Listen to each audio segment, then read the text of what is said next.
Hillside discovers someone stealing supplies. Alpha switches up tactics, and Negan discovers it's difficult to overcome one's own mythology. It's The Walking Dead, Season 10, Episode 5. What it always is.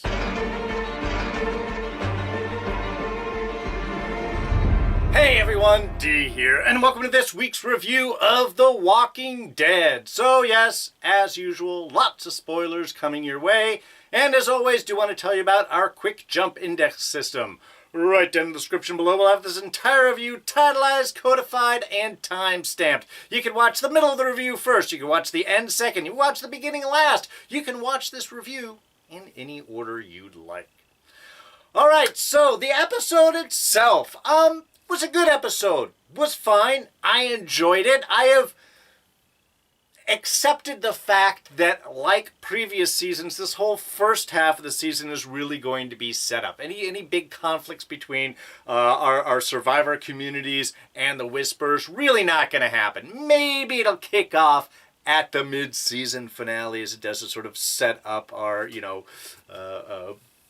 big cliffhanger for the winter break. But I think for the most part, this is what we're going to be seeing. Chess pieces, maneuverings, everyone adjusting to the fear of the Whispers coming in or the new lifestyles. In fact, expectations and overcoming expectations, kind of a central theme through this episode. Big ones are, of course, Negan. Everybody's expecting how Negan's supposed to act. And yet, this is a man who has changed, who has really used his time to look at the world and try and become a better person. And yet, Alexandria certainly not giving him the benefit of the doubt of his choices, and neither is his biggest fan, Brandon, who seems, of course, to keep pushing and prodding what he expects Negan to be. We also have a little of that between Magna and Miko. Their past relationship always showing up that Magna is expecting a certain response, a certain view, a certain energy from Miko, despite that they're in a relationship. And those expectations causing some issues, which may, of course, lead into why the whole stealing of food and supplies from Hillside. We have our new group, who we like, but they have expectations of things going bad, moving on, especially the Whispers, and perhaps that is the motivation for our stealing of supplies. And then we have other dealings with expectations. Ezekiel, newly discovered thyroid cancer there. He has expectations about the rest of his life, what that is going to be. Is it going to be short? That's his expectations. But perhaps leaning on people around him might make it longer, or at least improve his quality of life until then. So a lot of different expectations. I mean, even, that's the last one. Aaron has a certain expectations of what to see from the Whispers, and yet his encounter with Gamma seems to imply that he is trying to look for something else. So again, a lot of expectations on people, a lot of mythologies, beliefs of behavior that are being questioned in this episode or attempted to change. And I think that really sort of deals with the backbone of this episode. And a good thing to deal with if war and conflict is coming on. You don't want to be distracted. You want to clear your plate of these small little things and focus on the big stuff, which in this world is usually survival. And let's kick things off with actually how the episode kicked off with Kelly and her roaming through the backwoods. Kind of curious why she was doing, especially why she was alone. Being alone in the zombie apocalypse, not always a smart thing, especially for Kelly, whose hearing issues are getting even worse. And I talked before, I think in the previous, the first episode, the potential of accelerated hearing, the fact that she is hearing so many things it's getting impossible for her to separate them out. That is not what we seem to be getting here, though, with the ringing in the ear, the tinnitus, all of that. It definitely seems like there is some degenerative hearing loss that's going on, and these are just the early stages. And they do a really good job, I think, of establishing even as a seasoned fighter that losing a sense, especially hearing out here, really bad. It's not only the distractions of the ringing and everything else, and again, I think that was played out really well, how that an inability to concentrate and get the shot up on the wild boar there, I think played really well. But even more to the point is, well, you can't hear walkers coming up behind you, which of course is what snowballs Kelly's whole run and tumble and nearly getting eaten. Kind of a mean thing of leaving it right at that point where the walker's coming behind you. You think it's going to hit, because when we do eventually find her, especially when she gives the line of "tell them," all I was expecting is from behind we're going to see that there was a bite and that we were going to have one less survivor. Very quick. I don't want to see this character go. I like Kelly. I like Kelly and Connie together. But yeah, was really expecting that it might go that way. However, why would she be out all by herself? Well, we find out, of course, that she and Magna stealing supplies from Hillside, stashing them away. Which again makes total sense. Why would she be out there on her own, being all sneaky? And you know, I gotta say, this, of course, creating a little bit of conflict. Well, between Daryl, once he sees what it is, we took you in, what are you doing? And of course, Connie, a little upset with her sister, and splitting up more issues between Magna and Miko. Miko, of course, who was stepping into much more of a leadership role in Hillside, kind of taking all of that on, and maybe to the detriment of her relationship with Magna, which, while we learned last week before that they were previously lawyer and client, we get to see a little bit more into that relationship with this episode. Basically, the conflicts that are going on. I guess apparently Magna was accused of killing her cousin's rapist. Again, they didn't say specific killing, they didn't say specific rape, but the way that the story was played out, she was just a girl. Why should he be able to go on with his life? Seems to definitely apply, especially since killing and death seems to be core of that conversation between the two of them. All right. So Miko came in as her lawyer, believed her to be innocent, and that was 13 years ago. So 3 years of fighting that, 10 years in the zombie apocalypse. Which becomes the problem that I had with that whole situation is 10 years into the apocalypse and you are still worried about who killed who? I don't believe it. I don't get it. There's a few bits that we kind of hit on that our 10-year post-apocalyptic seems to sort of ignore. And the fact that they have probably been through all of this stuff, and like what Magna says, you have killed people, I have killed people, we have both killed people. Why are you so focused on this thing 13 years ago before the apocalypse? Is there really a judgment? I feel, after all of these stages, that whatever happened prior to the apocalypse is all water under the bridge. Again, especially since there's been multiple killings and deaths and stuff that's happened by everyone all around.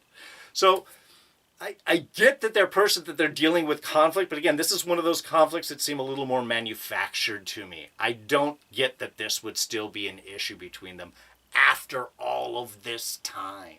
If this was fresh into the apocalypse, then I would sort of get it. But 10 years? No, I would think that they would have sorted all of this stuff out. So that's really the only problem and issue that I had with this. Otherwise, I mean, again, good sequence. I liked Kelly having to deal with this new survival threat of trying to survive, now living in a walker-filled world without hearing. Again, it seems to have gotten better once she was found. But I like these conflicts. I like these kind of ideas. I just wish, I don't want to see personal drama. I know you want to do character-focused work. I don't want to see personal dramas based on something that happened 10, 13 years ago before the world fell apart. That just seems silly. Now, of course, the search for Kelly did lead to a little search and rescue team up between Connie and Daryl. And very interesting to see the dynamic kind of developing between the two. They're definitely getting closer. I mean, we see that Daryl is learning sign language. He had gotten his book. He's starting to get small little things. The two of them work well together. I think they have since their first initial meetup. And we're getting a little more personalized story stuff. We had Daryl telling, Daryl was supposed to be telling a story about his meth-addicted trucker father a couple episodes ago, but of course that was not, that wasn't an actual story he was telling. That was all in Carol's head. This, an actual story of Merle. Daryl and Merle out fishing on a stolen boat on a private lake. It was just fun. It was nice to kind of get that little humanistic, that little background between them. And again, this is an old story that works. It builds. He's got a point to all of this. Don't forget the beer. If you're going to rescue your brother, be sure you grab the beer. That's really the point to it, I think. Wasn't that? No, it's not that these things can't be your fault and you're always going to make mistakes. Yeah, a great moment of connection between Connie and Daryl. However, is there more of a connection? I mean, there certainly seemed to be a little flirting going on previously, and they're definitely very personable, but I think that's just Daryl. I think that's just Daryl who he is. I think that he is at core a good person. He connects. He wants to help. He wants to be there for people. He wants to be able to communicate, and with these new people and making them feel comfortable and relatable, learning how to speak their language effectively is, I think, part of where he's going. And the reason that I say this is that the last kind of scene between Daryl and Connie, I mean, again, all the search and everything, they were together, they were working, it was all very cool. But when Daryl's leaving, because he's got to take Sadiq back to Alexandria, he and Connie have like a little bit, and they're talking about family. Of course, I understand that you got to back up your people that you care about, their family.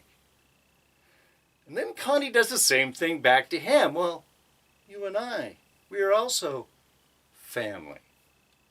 Which, their little buddy chemistry's getting a little closer, they're getting a little more formidable, but Daryl does not react. He does the standard guy thing of like, I am uncomfortable, I have to leave, but just gonna nod and, okay, I'm just gonna take my bike and move on. So I like Daryl and Carol together. That's my personal thing. They've got a long history. I think that kind of relationship would build off of things. And I'm not saying I don't like Connie and Daryl. I think they do have a certain connection. But at least from a writing-wise, from a character standpoint, Daryl doesn't seem to be so interested in that whole connection of family with Connie. Not the way that it seems to be implying there. So it's kind of a great moment, great personal moment, little flirtations, but I think this does sort of clarify up. I don't think a relationship with Connie is what Daryl is after. I think he is just connecting with another survivor the best way that he can. Which, again, hopefully that opens things up for him and Carol. It's just me. That's what I'm saying. Now, Alpha here seems to confirm what our hillside blacksmith and everyone else is sort of feeling, is that the Whispers were behind the falling of this tree. And I think Alpha go ahead and pretty much sort of says this in the big discussion between Gamma and Alpha and Beta and everyone else about plans of what they're doing. Alpha is switching up her tactics. She's doing more sideways tactics as opposed to direct. She is sending small waves of walkers against Alexandria. She's knocking over the trees there at Hillside, forcing them to react to that. Now she's got Gamma dumping walker bodies into the stream, which of course is going to pollute the stream. It's going to cause it to be sort of deadly. Nobody wants infection-riddled water. That's not safe to drink. All of which is to wear down these communities and ripen them up for assault. I did appreciate that we had the one Whisper walk up like, so why aren't we just sending everyone? Why are we doing these smaller tactics? Just send thousands of walkers right at the town.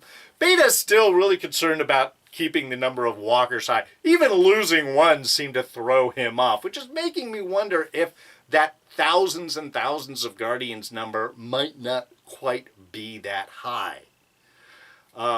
Certainly for this other Whisper seems to be there, but at least I appreciate that it was dealt with.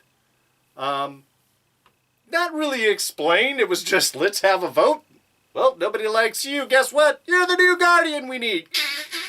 And nasty for Alpha to sort of just slowly whack apart. This little individual takes out the knee, takes out the arms, they can't hold anything, and then back a throat, new Guardian to go and dump into the water. But at least it's showing that this is an intentional tactic. She is wearing them down. Using Gamma, of course, as her main person to do it. Gamma, though, maybe having second thoughts.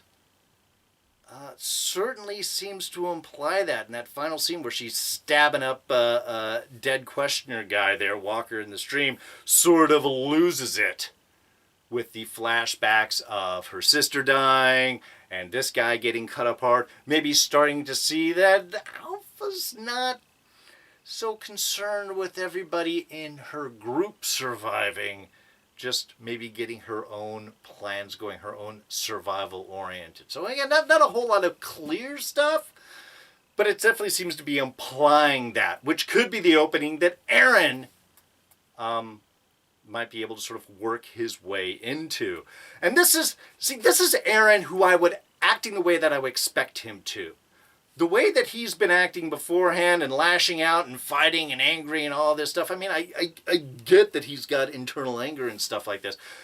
But this Aaron, who is reaching out to Whisperer, who was watching, first of all, doing his scout stuff. That was his job way back when.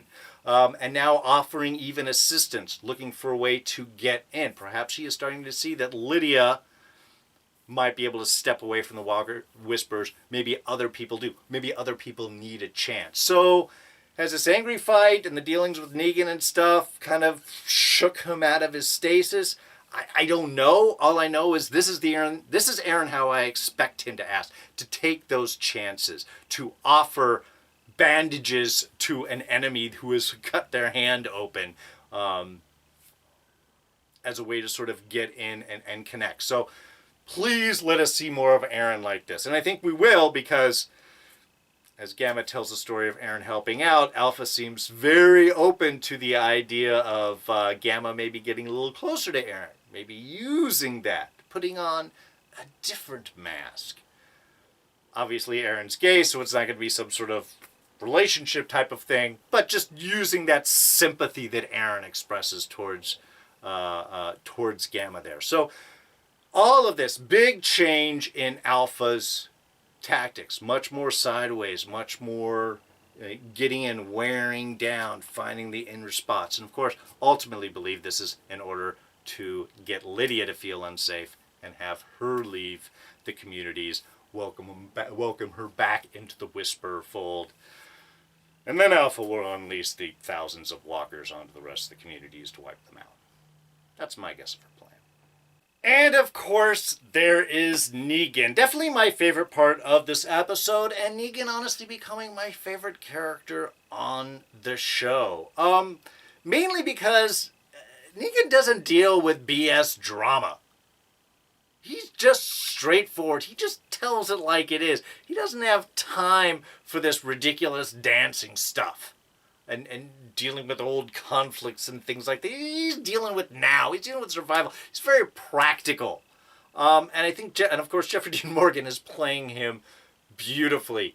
Really towing the line in the older warrior who has changed, who has lost his way, who's found that his old way is no longer the way that things should be, and is really efforted in order to change himself. And really put into conflict, of course, dealing with Brandon, who, of course, was Negan's guard before Negan escaped. We do get a little thought in here that Negan escaped himself, or at least seemingly has. Brandon did not help him escape. Brandon outright asked him, "Are you going to tell me how you got out of that jail cell now?" So Negan may have gotten himself out there. It's possible somebody else did, and we'll find out who that is. But I also kind of like the idea is that the jail cell hasn't really worked as a full locking jail in years, that it's degraded or whatever, and he just basically knows how to like pop the door open and walk himself out. I kind of like that idea. And kind of an interesting, sad point for Negan himself, who, as we saw last week, has kind of fallen in love with the idea of Alexandria and these communities, the survivors, the world afterwards. He has already escaped at one point. He went back to the sanctuary and tried to reconnect with the saviors there, of course, all gone, and realizing that the world that he had wanted has moved on. That it's not that way, that this other way, the way that Rick was talking about, the way that Alexandria is the way that humanity should be, and he just can't, the expectations of who he is disallow him from living in that world. So yeah, if you're about to be killed and you don't want to die, it's time to head out of town. Not expecting superfan Brandon to be following. And I still don't know why Brandon didn't just defend Negan. Because again, Brandon was Negan's guard. He was only away from Brandon for 2 seconds when Margot got killed, rescuing Lydia. I don't understand why Brandon wasn't just, whoa, we heard fight, and Negan ran out and he was faster than me and he just got there first. You know, for whatever stuff to defend. We never really seen whatever Brandon's story is in defense of Negan. But perhaps it's because he wanted him to get out. He wanted Negan to be Negan. He wanted to live up to all of those stories that he's been told. And this is, of course, where Negan realizes that crazy is not a companion you want. It was all handled, honestly, so very well of Negan trying to move away. Just how he is having to acknowledge dealing with Brandon of who he was and what this world was. But for the most part, everything is conflicting to push away, to be something else. Even when Brandon pulls out the new Lucille and a jacket, just like his old stuff, you know, I mean, it's just, no. I don't want to be recognized. Like, that's really the issue out here so much. But again, just not wanting to embrace that. And so when we run into the mom and the kid, we get to see Negan as who he wants to be. What was it when Brandon brought up the stories of Carl? Yeah, I heard that you killed Carl. You see it in Negan's face again. Beautifully handled. The anger at being accused of killing Carl. Carl, who meant so much to Negan, who in some ways started changing him. Just to get a really super powerful moment right there, where he's like, I wouldn't hurt Carl. I don't hurt kids. And that's Negan's code. No women, no kids. Always has been. But now he wants to be that better person. He runs into these survivors, runs in, saves them, pulls them all off. And they're doing a lot of violent stuff. Do you ever notice that all of the kills with Negan this episode, super over-the-top violent? I mean, when he gets attacked by that one walker, he doesn't just bash it in the head with a stick. He wraps the stick around the barbed wire and decapitates him. That was unnecessary. When he goes in and he saves the mom, his knife has broken. So sure, the super slam of the door may be what's needed. But even later on, when Negan is doing kills towards the end, all those super violent, very over the top, when he finally goes after Brandon, it was just all Negan kills very, very violent. I'm not sure what the show's trying to say with that, but it definitely stands in kind of a stark contrast of everybody else's kills, much more efficient.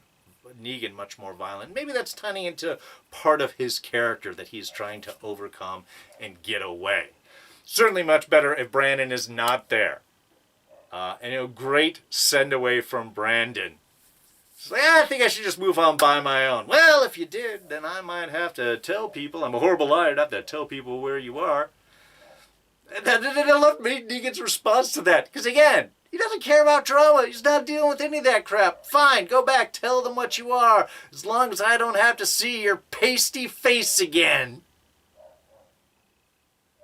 So nice. And then he gets to kind of have his little moment. Great, we have his connection, a little discussion with the kid about nut tapping. such an interesting point with these characters, because we can see where we're trying to show the softer side for Negan, who he wants to be. Maybe the person that he'd rather be connecting with Carl. There, now he's got another kid, and he's telling stories about flying. And kind of a great story about sitting there and everything going by and blurring and taking off, and the weightlessness and the bad food. And we bring up Lucille, she wouldn't even touch the stuff. I mean, it was a great story. Even the whole thing about nut tapping was kind of a great bit. Though I kept thinking that, Negan, you're using phrases that this kid might never have heard of. And he's reacting just like he's enjoying the conversation. But I don't know if... I had to pause for a minute to figure out when he said nut tapping what that was. He's calling this... He's just... All of his descriptors and the language with how he takes, it's very much like this kid has survived from before the apocalypse. But from his age, he must have been a baby when things had changed. And that's kind of the downside that I have with this little segment. Much like my complaint with Magna and Miko complaining about what happened 13 years ago. That shouldn't be a conversation happening now at this time. That should have been all sorted out. This family, this mother and child, should not be alive at this point. It's 10 years on the apocalypse. They don't look like they could survive 5 minutes out. This looks like the family run into 6 months after the apocalypse, a couple of months. They've been trying, they've been surviving, and it hasn't been all too bad. But her screaming in the bus?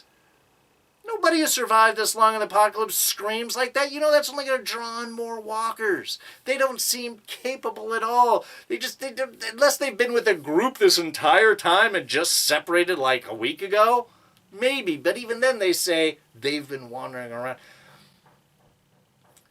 It's one of those things where I realize we have the family here in order to give Negan this storyline, to connect with the family that then gets lost and blame it and sort of turn him all around. And I get that idea. This is not a way to have accomplished that, because these people, 10 years on the apocalypse, should not be acting this way. Either they're dead or they're a hell of a lot more capable at this point. We see it with every other survivor. So I don't buy their whole story. I know it's there just to get us sucked in. Knew they weren't ever going to make it. And certainly Brandon's reappearing, doing the whistle.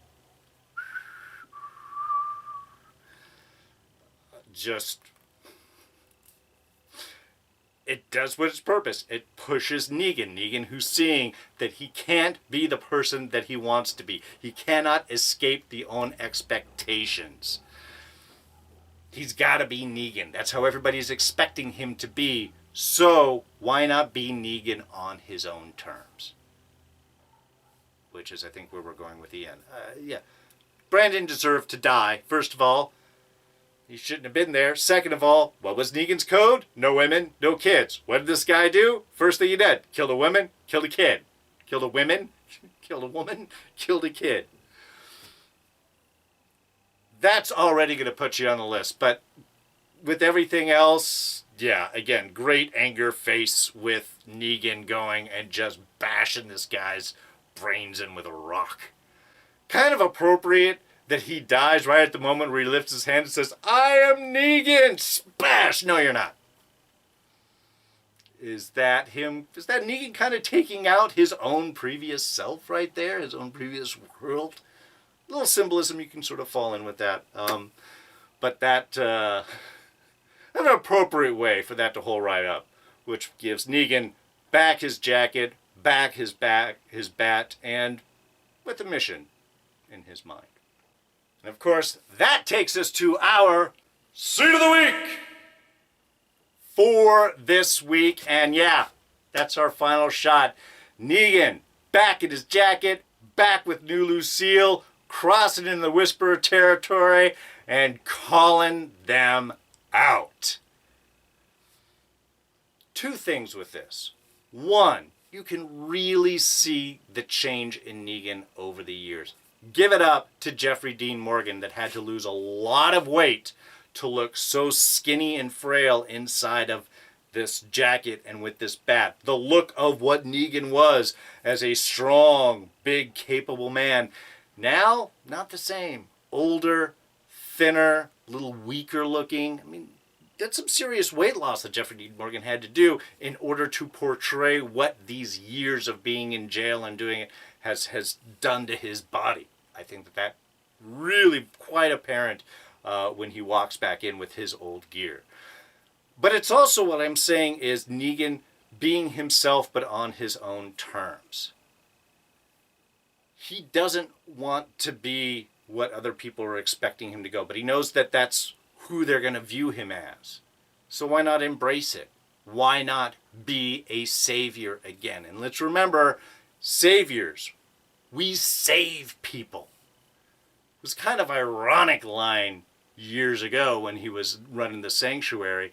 Now I think that's his actual mission. I think he's going into the Whispers because he sees the communities deserve to survive. They may not let him in, but he respects that that is the life that should be, the life that he would actually want, the life that Carl wanted, and he's going to go and do that. He's going to go and save the communities even if they don't want him to. How is that going to work out? Well, it depends on how much they stick in with the comics and everything else. There's a whole storyline. I'm not going to get into that because I want to see how they're going to play things out in this show, in the series. But just really excited. Just him walking in, taking out those Whispers. Yeah. Well, the big bad wolf. I'm going to blow your house down. Again, it's a lovely final image of Negan embracing who he was, but using it for a better end. And even though, which is why when Beta grabs him, he's like, all right, let's get going with this. Let's get it on. Let's make this happen. It's going to be quite an exciting journey. I really enjoy seeing this change in Negan. All right, just a couple of small things. One, we find out, of course, that Ezekiel has throat cancer, an easily treatable condition previous to the apocalypse. Now, post-apocalypse, not so much. Quite a large goiter he's got going on his throat there, which, of course, leads him to kind of a great scene of a little deceptive with Sadiq there, getting on the radio, talking with the doc back in Alexandria. And then, oh, is Carol there? Yeah, he's good. And steps out, lets Ezekiel come in so they could have that conversation. Maybe let Ezekiel talk to Carol about what's really going on with him. But he can't. Walks away from the radio before she gets on. It's kind of sad. However, serious dig by Daryl at the beginning of the episode when he shows up with Sadiq and he sees Ezekiel. He just looks at him and is like, aren't you going to ask about Carol? You going to ask about Carol? It's like, no. Just seemed like a bit of a dig from Daryl right there.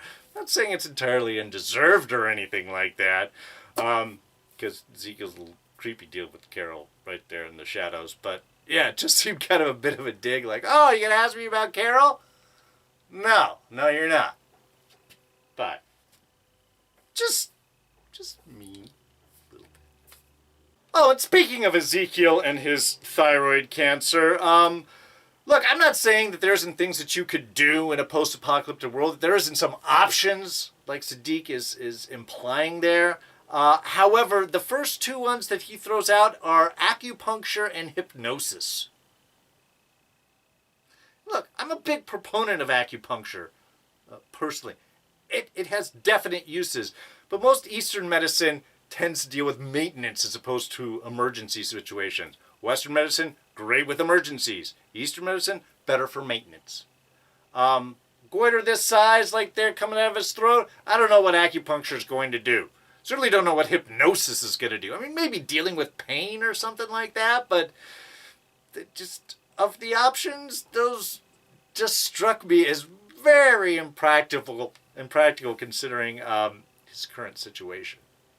Oh, and also, of course, Sadiq's PTSD definitely coming from surviving the barn. Again, he was the one that was sent out to go deliver the message.